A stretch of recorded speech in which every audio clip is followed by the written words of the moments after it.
Beautiful people, today we are not just standing in front of a house, we are standing in front of a masterpiece, built for someone living thousands of miles away. This is what happens when vision meets African skills. And guess what? I'm not alone. I'm here with the mastermind, the brain, the artist behind the stunning home.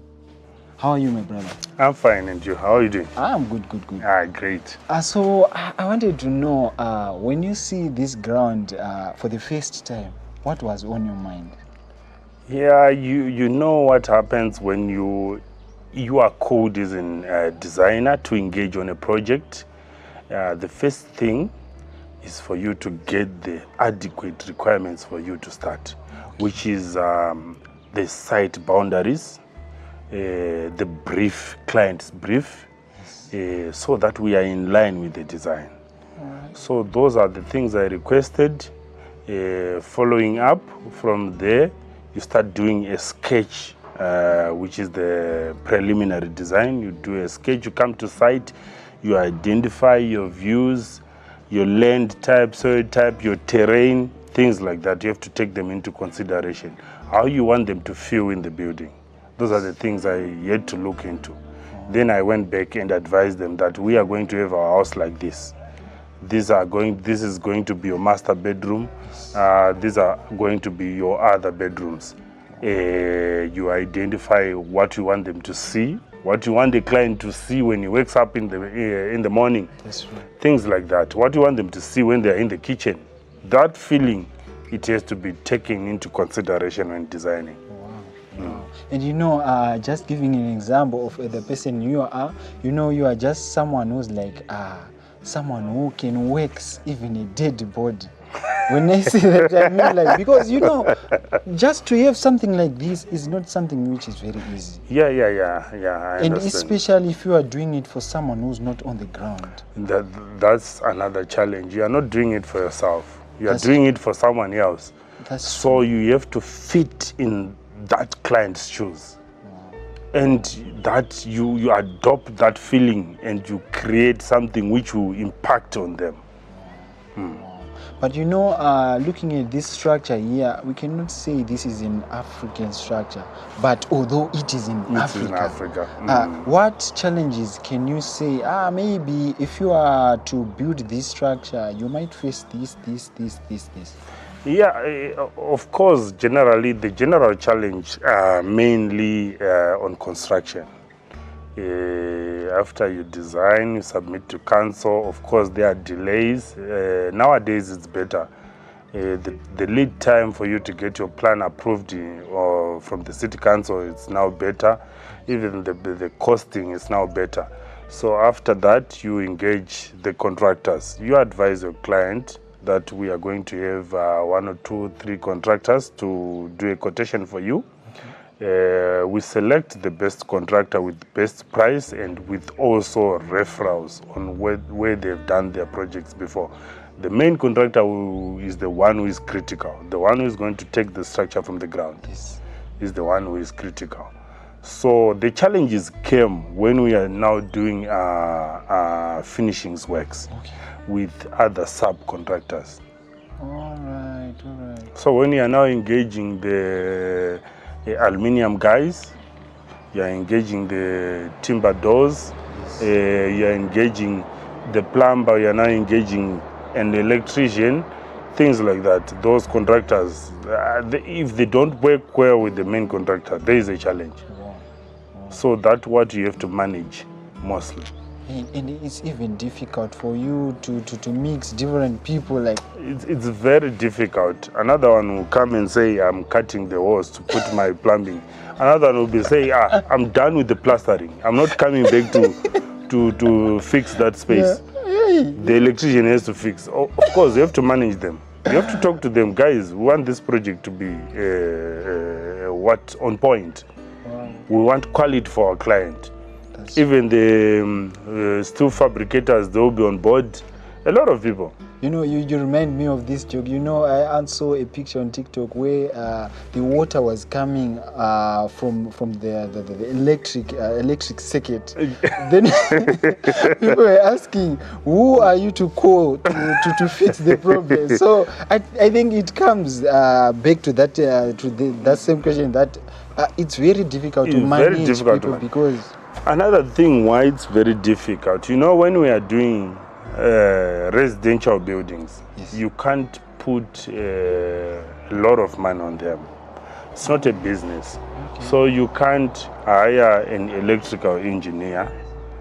They're costly. You can't also hire, unless if it's a presidential house, I don't know. You have electrical engineer, you have a civil, mechanical engineer, all those engineers. So sometimes when you do residential, we are strict on structural and civil engineer, yes. The designer himself. These are other guys. You can get a general tradesman who is a plumber, you can get a general electrician. Okay. Then you have to manage them.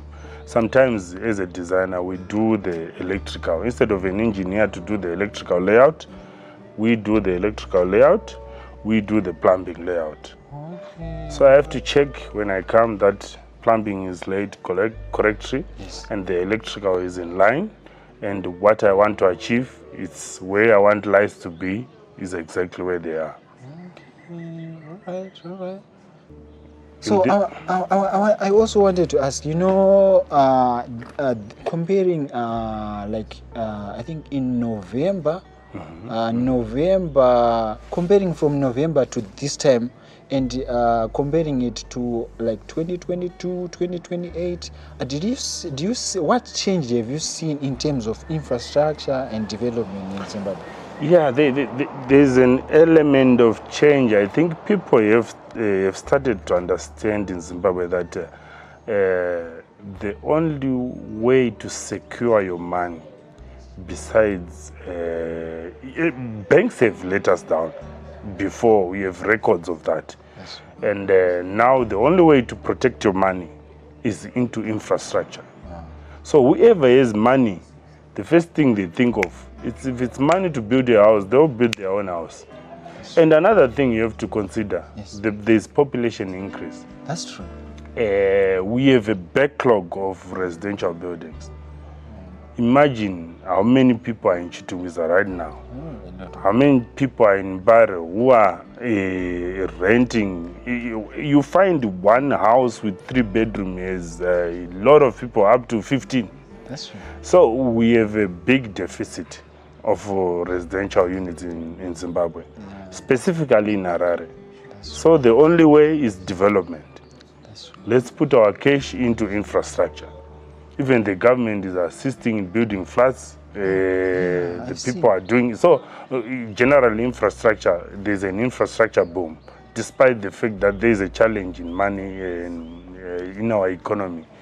And considering the many buildings that we have, like the garden flats, do you see the future in terms of someone who want to rent in the future? Would you see the price going high or going low?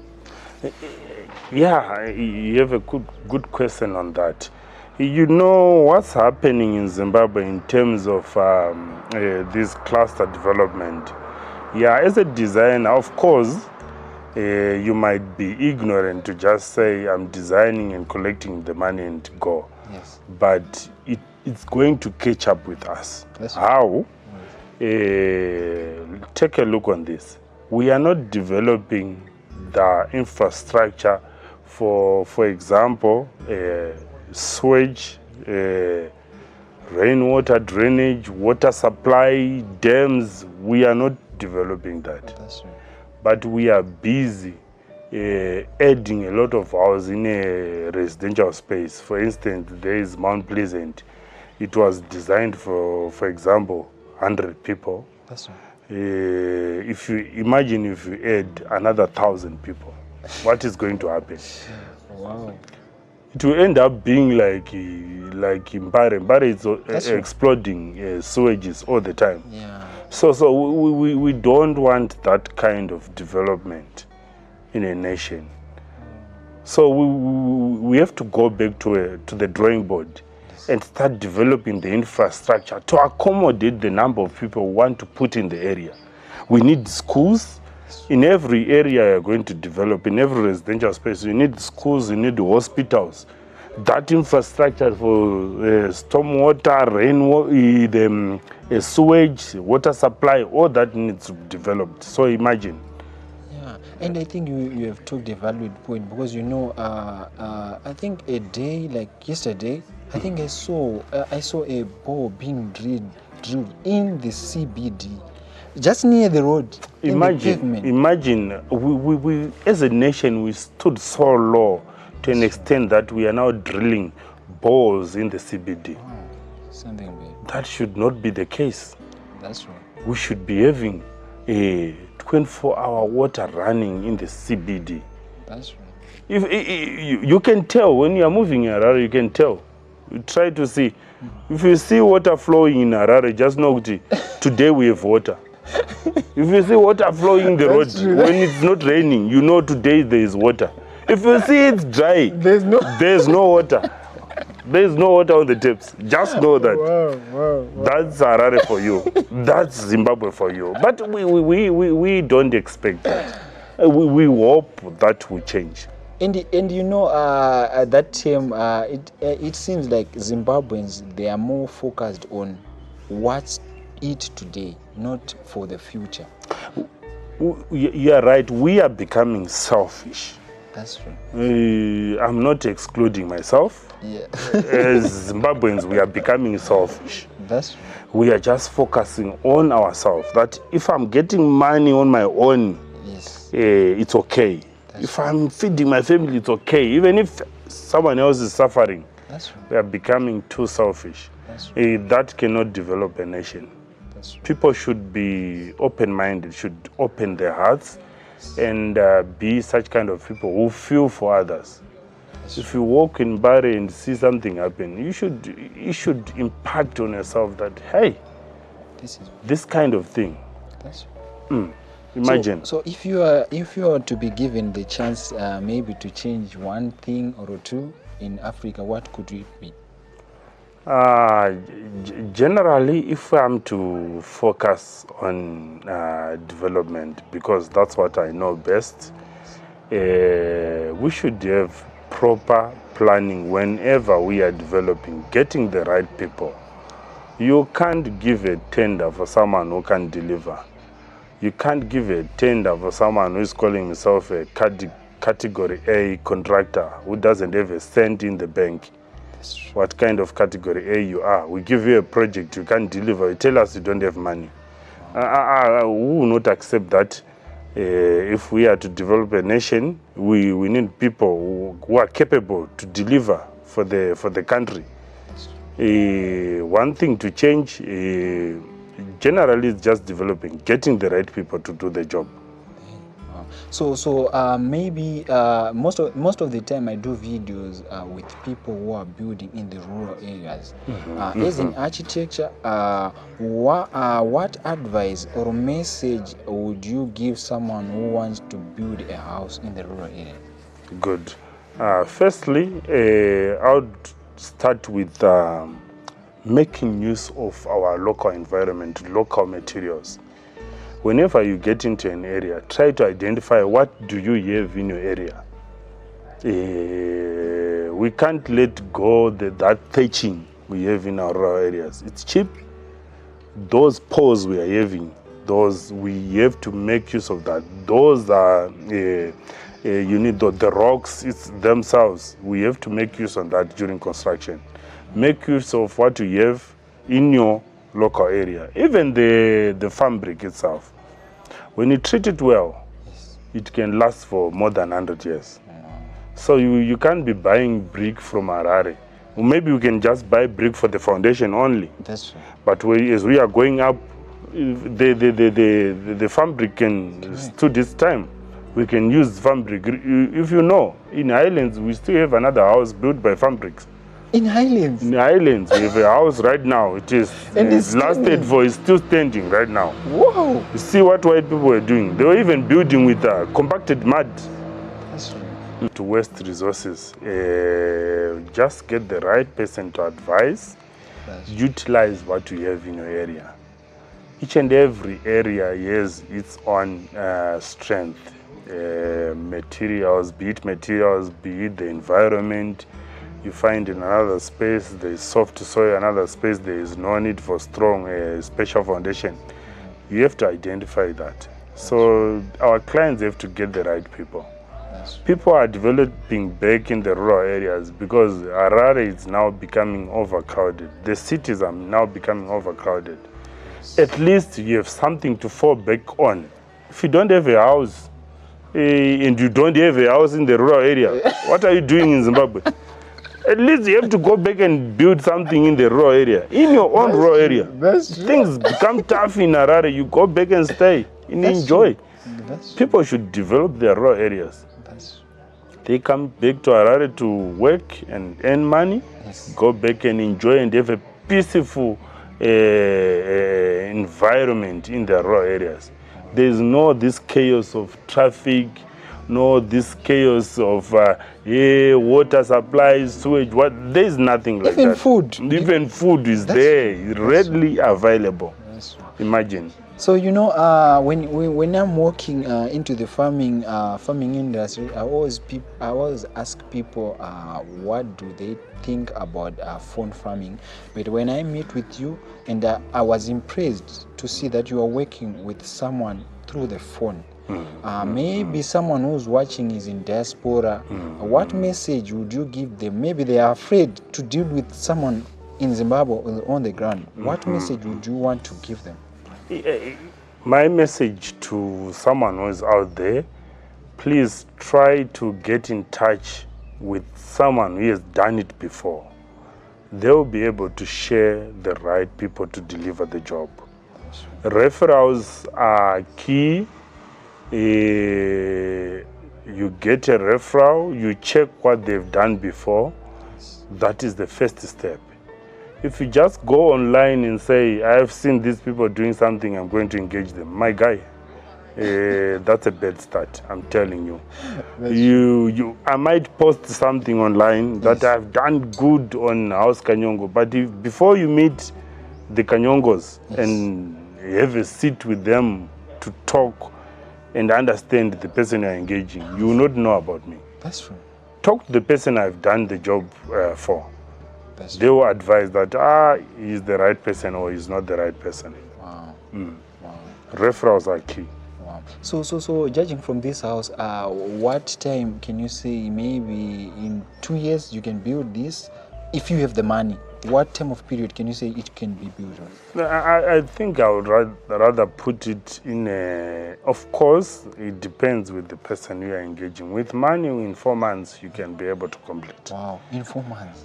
A lot of people will be there. It will be a busy schedule. In what amount are we talking?